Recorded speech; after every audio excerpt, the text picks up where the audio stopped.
दोस्तों नमस्कार। इस दौर में गिफ्ट के लेने और देने की खबरें आपने खूब सुनी होगी। आपने भी कुछ समय पहले ऐसी शादियों की चर्चा भी सुनी होगी जिसमें करोड़ों की गिफ्ट्स दी गई। इस देश में गिफ्ट का प्रचलन बहुत पहले से है और जब भी गिफ्ट की बात आती है आपके जहन में एक सवाल जरूर आता होगा कि क्या इस गिफ्ट के ऊपर आपको टैक्स देना पड़ेगा।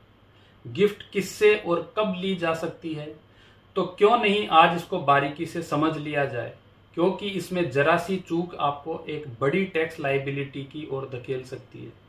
आज हम बात करेंगे दो तरह की गिफ्ट जिसमें आप किसी मैरिज के ओकेजन के ऊपर गिफ्ट ले सकते हैं और या फिर मैरिज के अलावा आप किसी रिलेटिव से गिफ्ट ले सकते हैं।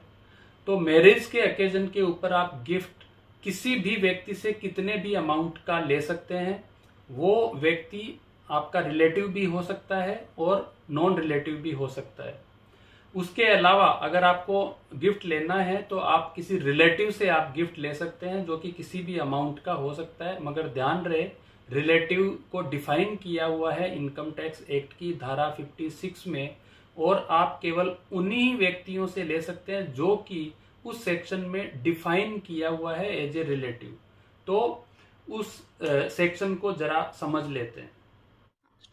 धारा 56 के according relative means spouse of the individual, brother और sister of the individual, brother और sister of the spouse of the individual, brother और sister of either of the parents of the individual, any lineal ascendant or descendant of the individual, any lineal ascendant or descendant of the spouse of the individual, and spouse of the person defined in clause B to F।